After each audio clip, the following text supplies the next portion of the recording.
Hello friends, welcome to my channel. இன்றைக்கி நம்ம இந்த வீடியோவில் ரெபிள் ஸ்டார் பிரபாஸோட நடிப்பில் வெளியான ராஜா சாப் படத்தோட ரிவ்யூ தான் பார்க்க போகிறோம். இந்த படத்தோட கதையை பற்றி பார்த்தோம்னா, படத்தோட ஸ்டார்டிங்லேயே நம்ம பிரபாஸ் அவங்க பாட்டிகிட்ட வளர்கிற மாதிரி காட்டுறாங்க. அவங்க பாட்டிக்கு ஒரு நோய் இருக்குது. அவங்க எல்லா விஷயத்தையுமே மறந்துக்கிட்டே இருக்காங்க. இருந்தாலும் அவங்க கணவர் காணாமல் போன விஷயத்த இன்னும் மறக்காமல் இருக்காங்க. அதே நேரத்தில் அவங்களும் எல்லா ஊர்லேயும் தேடிக்கிட்டு இருக்காங்க. அப்போ ஒரு நாள் பிரபாஸோட ஃப்ரெண்டு ஒரு ஃபோட்டோவை காட்டும் போது தான் தெரிய வருது அவங்க தாத்தா அந்த ஃபோட்டோ பின்னாடி இருக்காங்க அப்படின்னு. அதனால நம்ம பிரபாஸ் ஹைதராபாத்துக்கு கிளம்பி போகிறாரு. போனவருக்கு அங்கே ஒரு பெரிய சம்பவமே நடக்குது. அதனால அவங்க தாத்தாவை தேடிட்டு இருக்கும்போதே ஒரு பெரிய கோட்டைக்குள்ளே போய் மாட்டிக்கிறாரு. கடைசியில் பிரபாஸ் விடிவி கணேஷ், மாளவிகா மோகன், ரித்திக்குமார் இவங்க எல்லாருமே எப்படி அந்த கோட்டைக்குள்ளேருந்து தப்பிச்சு வெளியே வந்தாங்க, எதனால சஞ்சய் தேவ் இவ்வளோ பாவத்தை பண்ணார், எதனால அவங்க பாட்டியை அவர் கொல்ல பார்த்தாரு, கடைசியில் பிரபாஸ் எந்த உண்மையை மறைச்சு அவங்க பாட்டிகிட்ட இருந்து தப்பிச்சு வாழ்ந்தார், கடைசியில் என்னாச்சு, இதுதான் இந்த படத்தோட மொத்த கதையே. இந்த படத்தோட பாசிட்டிவ்னு பார்த்தோம்னா, டைரக்டர் மாருதி இந்த கதையை ஸ்டார்டிங்லேயே ஹாரர் காமெடி கலந்த படம் தான் அப்படின்னு ஸ்டார்டிங்லேயே சொல்லியிருப்பாங்க. அதே மாதிரி ட்ரெய்லர் லான்ச்சு, ட்ரைசரு, பாட்டு எல்லாத்துலேயுமே இது ஹாரர் காமெடி படம் தான் அப்படின்னு சொல்லியிருக்காரு. அதுக்கு தகுந்த மாதிரியே இந்த படத்தில் காமெடி எலமெண்ட்ஸ்லாம் ஓரளவுக்கு நல்லாவே ஒர்க் அவுட் ஆயிருக்கு. தமிழ் டப்பிங் வெர்ஷன்லேயும் படம் காமெடி எலமெண்ட்ஸ்லாம் நல்லா மேட்ச் ஆகிற மாதிரி சூப்பராக பண்ணியிருக்காங்க. படத்தில் நடித்த எல்லா ஆக்டருமே அவங்களோட ஒர்க்கை நல்லா பண்ணியிருக்காங்க.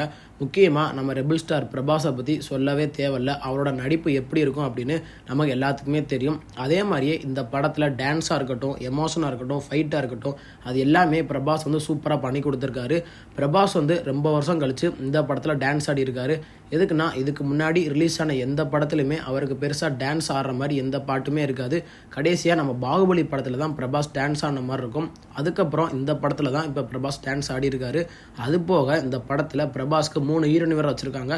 அவங்க 3 பேருமே அவங்களோட ஒர்க்கை நல்லா பண்ணியிருக்காங்க.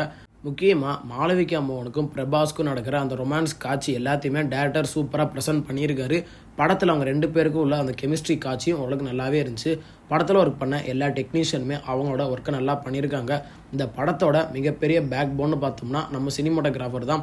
எதுக்குன்னா, கடைசி கிளைமேக்ஸில் அந்த 45 நிமிஷம் சீனை சூப்பராக காமிச்சிருப்பாங்க. அந்த கோட்டையில் நடக்கிறது, அது போக ஹாஸ்பிட்டல் நடக்கிறது, கடைசி கிளைமேக்ஸில் இந்த பெரிய ஜெயிண்ட்டை நம்ம பிரபாஸ் சில மந்திரம்லாம் பண்ணி சில கொல்ற மாதிரி காட்சி இருக்கும். அது எல்லாத்தையுமே சினிமோட்டோகிராஃபர் டாப் ஆங்கிளாக இருக்கட்டும், அந்த ரொட்டேட்டிங் ஷாட்டாக இருக்கட்டும், அந்த ட்ரோன் ஷாட்டாக இருக்கட்டும், அது எல்லாத்தையுமே சூப்பராக க்ளோஸ்அப் ஷாட்லாம் வச்சு சூப்பராக பண்ணியிருக்காரு சினிமோட்டோகிராஃபர். அதுக்கு தகுந்த மாதிரியே பிரபாஸும் அவரோட நடிப்பை நல்லா பண்ணியிருக்காரு இந்த படத்தில். படத்தோட மியூசிக்குன்னு பார்த்தோம்னா, மியூசிக் டைரக்டர் தமன் அவரோட ஒர்க்கை வேறு லெவலில் பண்ணியிருக்காரு. படத்தில் வர லவ் பாட்டாக இருக்கட்டும், எமோஷன் பாட்டாக இருக்கட்டும், முக்கியமாக ராஜா சாப் அப்படின்னு போட்டு ஒரு பேக்ரவுண்ட் ஸ்கோர் இருக்கும். அது உண்மையிலேயே தேட்டரில் கேட்கும் போது சூப்பராக இருந்துச்சு. மியூசிக் டைரக்டரும் அவரோட ஒர்க்கை நல்லாவே பண்ணியிருக்காரு. படத்தில் director Maruti emotion, love, fight, flashback இதெல்லாம் எங்கேயுமே குறை வைக்காமல் ஸ்டார்டிங்லேருந்து எண்டு வரைக்குமே நல்லாவே கொண்டு போயிருக்காரு. படத்தில் டைரக்டர் காமெடி போர்ஷனையும் நல்லாவே முக்கியத்துவம் கொடுத்து தான் எடுத்திருக்காரு. அதில் செகண்ட் ஹாஃபில் அந்த கோட்டைக்குள்ளே போன உடனே அந்த காட்சி எல்லாத்தையுமே டைரக்டர் சூப்பராக மக்களுக்கு ஏற்ற மாதிரி சூப்பராக ப்ரெசென்ட் பண்ணியிருக்காரு. படத்தில் டைரக்டர் அந்த ஃபைட் காட்சி எல்லாமே தெலுங்குக்கு ஏற்ற மாதிரி தான் இருக்கும். ஆனால் அதை தமிழில் பார்க்கும்போது என்னடா அந்த மனுஷன் பைக் எடுத்துகிட்டு சுற்றுறாரே அப்படின்னு இருக்கும்.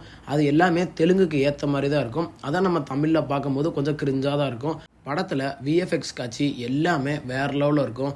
அந்த ஜெயிண்ட் காட்சி, அந்த சஞ்சய் தேவ் பேய் மாதிரி காட்டுறது, அந்த ஃப்ளாஷ்பேக் காட்சி, அது எல்லாத்தையுமே டைரக்டர் எங்கேயுமே குறை வைக்காமல் சூப்பராக பண்ணியிருக்காரு. இதுக்கு முன்னாடி பிரபாஸ்க்கு ஆதி புருஷ் அப்படின்னு ஒரு படம் வந்துச்சு. அதில் சிஜியை பற்றி நம்ம சொல்லவே தேவையில்ல. 600 கோடி பட்ஜெட்டுக்கு எவ்வளோ கேவலமாக பண்ண முடியுமோ அவ்வளோ கேவலமாக பண்ணியிருந்தாங்க. ஆனால் இந்த படத்தில் டைரக்டர் மாருதி அதில் எங்கேயுமே குறை வைக்காமல் ஸ்டார்டிங்லேருந்து எண்டு வரைக்குமே அந்த விஎஃப்எக்ஸ் காட்சி எல்லாத்தையுமே சூப்பராக வச்சுருக்காரு. அதில் முக்கியமான காட்சின்னு பார்த்தோம்னா, அந்த முதல காட்சியும் கடைசியில் அந்த ஜெயிண்ட்டை கொல்ற காட்சியும் தான். அது எல்லாத்தையுமே விஎஃப்எக்ஸ்லாம் வேறு லெவலில் பண்ணியிருக்காரு. டைரக்டர் அந்த செட்டெல்லாம் சூப்பராக பண்ணியிருக்காரு. கோட்டையில் எங்கேயுமே பிசுறு இல்லாமல் நல்லா பண்ணியிருக்காரு. படத்தோட நெகட்டிவ்னு பார்த்தோம்னா, டைரக்டர் விஎஃப்எக்ஸு, கதை, காமெடி அது என்ன தான் நல்லா கொண்டு போயிருந்தாரோ படத்தில் தேவையில்லாத எமோஷன் காட்சிலாம் கொஞ்சம் அதிகமாகவே இருக்குது. அது போக பிரபாஸ் வந்து லவ் பண்ணுறேன் அப்படின்னு சில கிரிஞ்சான வேலையெல்லாம் பார்ப்பாரு. அதை டேரக்டர் கொஞ்சம் அவாய்ட் பண்ணியிருக்கலாம். அதே மாதிரி படத்தில் மொத்தம் 3 ஹீரோயின் இருக்காங்க. 3 ஹீரோயினுமே நம்ம ஹீரோ லவ் பண்ணுற மாதிரி சில காட்சியும் வச்சுருக்காங்க. ஆனால் அதுலேயும் தேவையில்லாத காட்சியெலாம் கொஞ்சம் அதிகமாகவே இருக்குது. அதை கொஞ்சம் அவாய்ட் பண்ணியிருக்கலாம். அதே மாதிரி அந்த ரத்தம் தெறிக்கிறது கொஞ்சம் ராவாக ப்ரூட்டலாக இருக்குது. அதையும் டேரக்டர் கொஞ்சம் அவாய்ட் பண்ணியிருக்கலாம். படத்தில் டேரக்டர் வந்து சொல்ல வந்த கருத்தை வந்து இன்னும் கொஞ்சம் ஸ்ட்ராங்காக சொல்லியிருக்கணும். ஆனால் அதை நம்ம டேரக்டர் கோட்டை விட்டார். டேரக்டர் வந்து ஒரு ஹாரர் காமெடி படத்தை எப்படி கொண்டு போய் மக்களுக்கு சேர்க்கணுமோ அதை 50% பண்ணியிருக்காரு. பிரபாஸ் ஃபேன்ஸுக்கு ஏற்ற மாதிரி ஒரு 30% பண்ணியிருக்காரு. ஆனால் மிச்சம் இருக்கிறத நம்ம டேரக்டர் வந்து கோட்டை விட்டார். எதுக்குன்னா படத்தோட டியூரேஷன் வந்து 3 மணி நேரம் 10 நிமிஷம் இருக்குது. இந்த 3 மணி நேரம் 10 நிமிஷத்தில் ஃபஸ்ட் ஹாஃபில் காமெடி போர்ஷன்லாம் கொஞ்சம் நல்லாவே கொண்டு போயிருக்காங்க. ஆனால் அந்த தேவையில்லாத ரொமான்ஸ் காட்சி, அந்த எமோஷனு, தேவையில்லாத ஃப்ளாஷ்பேக்கு அதை கொஞ்சம் அவாய்ட் பண்ணியிருக்கலாம். அதே மாதிரி படத்தில் கேமியோ மாதிரி சில கேரக்டர்லாம் வருவாங்க. அது ஓரளவுக்கு நல்லா இருந்தாலும் வந்த கேமியோவை டேரக்டர் கொஞ்சம் நல்லா யூஸ் பண்ணியிருக்கலாம். அதில் முக்கியமாக ராஜா காலத்தில் ஒரு ஃப்ளாஷ்பேக் மாதிரி இருக்கும். அதில் அபிராமியை காட்டுவாங்க. அந்த போர்ஷன் வந்து கொஞ்சம் நல்லா காட்டியிருக்கலாம். அதே மாதிரி சஞ்சய் தத் வந்து எவ்வளோ பெரிய வில்லனாக காமிக்கணுமோ அதை நம்ம டேரக்டர் பண்ணாமல் இந்த மனுஷன் வருவார், பேசுவார், எல்லாரோட மண்டையை கழுவுவார், அவ்வளோதான் இவரோட வேலை அப்படின்னு சில காட்சிலாம் இருக்கும். அதை கொஞ்சம் அவாய்ட் பண்ணியிருக்கலாம். பேய் மாதிரி கொண்டு போகாமல் இவர் வந்து அப்படி இப்படி அது இதுன்னு கொண்டு போயிருக்காரு. அதை நம்ம டேரக்டர் கொஞ்சம் அவாய்ட் பண்ணியிருக்கலாம். மற்றபடி இந்த படத்தில் பெருசாக நெகட்டிவ்னு சொல்கிறக்கு ஒன்றும் இல்லை. டேரக்டர் வந்து கடைசி பார்ட் 2க்கு லீடு வச்சு தான் முடிச்சிருக்காரு. அதெல்லாம் நம்ம எதிர்பார்க்காத மாதிரி சூப்பராக வச்சு முடிச்சிருக்காரு. அதில் அந்த பிரபாஸ்க்கு போட்ட கெட்டப் வந்து ஜோக்கர் இது சூப்பராக இருந்துச்சு. அதை நம்ம எதிர்பார்க்க மாதிரி சூப்பராக வேற லெவலில் பண்ணியிருக்காங்க. வெயிட் பண்ணி பார்ப்போம் இந்த பார்ட் 2 படம் வந்து எப்போ ரிலீஸ் ஆகுது அப்படின்னு. இந்த படத்தை தாராளமாக தேட்டரில் பார்த்து என்ஜாய் பண்ணுங்கள். இந்த படத்துக்கு நம்ம கொடுக்குற ரேட்டிங் பார்த்தீங்கன்னா 10க்கு 6.9 கொடுக்கலாம். இந்த வீடியோ உங்களுக்கு பிடிச்சிருந்தா மறக்காமல் நம்ம சேனலை லைக் பண்ணி கமெண்ட் பண்ணி ஷேர் பண்ணுங்கள். மறக்காமல் நம்ம சேனலை சப்ஸ்கிரைப் பண்ணி பக்கத்தில் இருக்க பெல் பட்டனை கிளிக் பண்ணி விட்ருங்க. தேங்க்யூ ஃபார் வாட்சிங் திஸ் வீடியோ.